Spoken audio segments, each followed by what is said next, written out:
Bismillahirrahmanirrahim. Assalamualaikum warahmatullahi wabarakatuh. Alhamdulillah wassalatu wassalamu ala Rasulillah wa ala alihi wa sahbihi wa mawala wa ba'du. Ikhwan sekalian, alhamdulillah pada kesempatan kali ini kita bisa meneruskan pelajaran kita tentang Al-Hadis Al-Arba'in An-Nawawiyah yang saat ini kita masuk pada hadis ke-27. Kita bacakan hadisnya, kemudian kita sampaikan makna atau tafsirnya, kemudian kita jelaskan atau kita sampaikan berikutnya faedah-faedah yang bisa kita ambil dari hadis yang ke-27 ini insyaallah ta'ala. Al-hadis as-sabi' wal ishrun al-birru wal ithmu anin Nawas ibni Sam'an radhiyallahu anhu anin Nabi sallallahu alaihi wasallam qala al-birru husnul khuluqi wal ismu ma haka fi nafsika wa karihta ayyat tali'a alaihin nas, rawahu Muslim.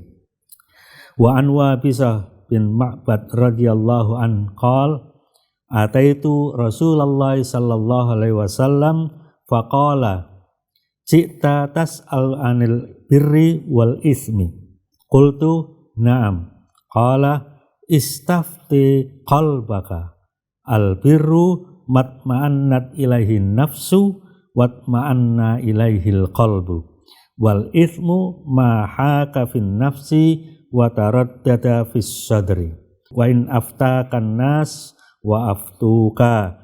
Hadis hasan ruwinahu fi musnadail Imam Ahmad bin Hanbal wa Darimi bi isnadin hasan.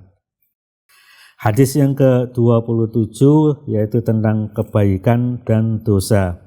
Dari Nawas bin Sam'an radhiyallahu an, dia berkata dari Nabi sallallahu alaihi wasallam bersabda, kebaikan adalah akhlak yang mulia atau akhlak yang baik. Sedangkan dosa adalah apa yang mengusik jiwamu dan engkau tidak suka jika orang lain melihatnya. Diriwayatkan oleh Imam Muslim. Dan dari Wabisah bin Ma'bad radhiyallahu an, dia berkata, saya datang kepada Rasulullah sallallahu alaihi wasallam dan Rasulullah sallallahu alaihi wasallam bersabda, engkau menanyakan tentang kebaikan dan keburukan atau dosa? Saya menjawab, iya. Beliau bersabda, mintalah fatwa kepada hatimu, karena kebaikan adalah apa yang menenteramkan jiwa dan hati, sementara dosa adalah apa-apa yang mengusik jiwa dan meragukan hati, meskipun orang-orang memberimu fatwa dan membenarkanmu. Hadis ini diriwayatkan oleh dua imam, yaitu Imam Ahmad bin Hanbal dan Ad-Darimi. Faedah dari hadis ke-27 ini, keutamaan berakhlak mulia atau berakhlak baik.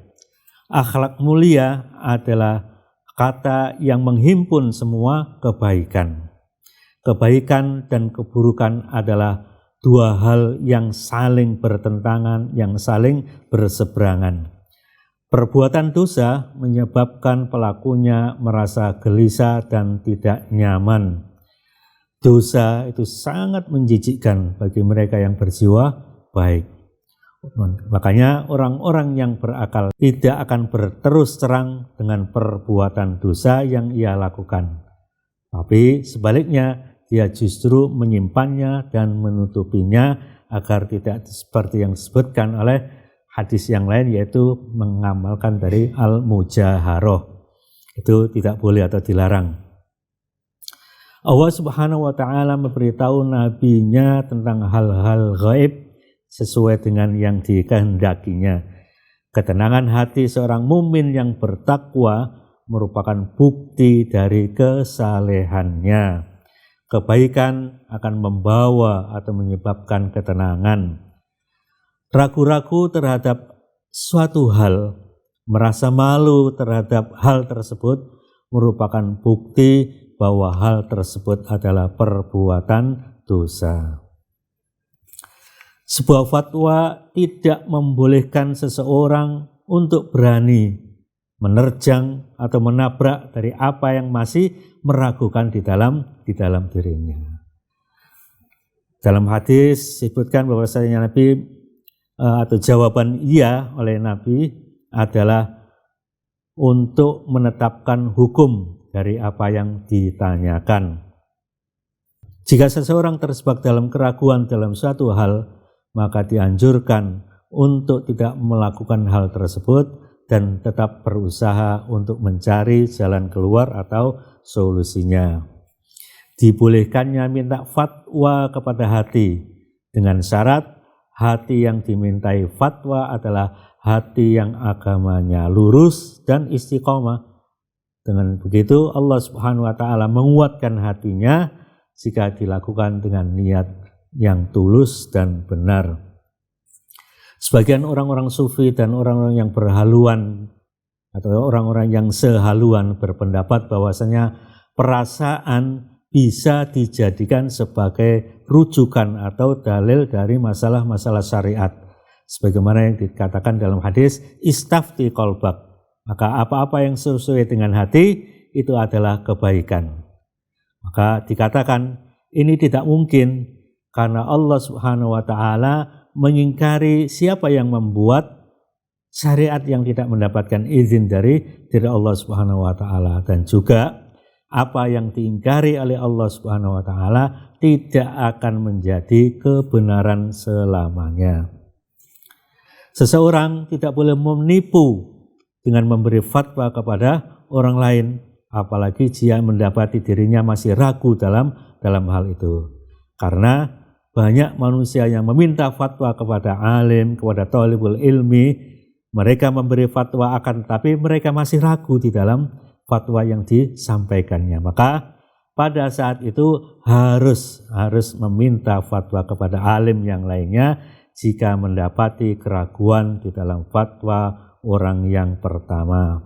Yang terakhir, inti dari syariat itu adalah dalil-dalil yang menunjukkan bahwa hal tersebut disyariatkan oleh Allah Subhanahu wa taala.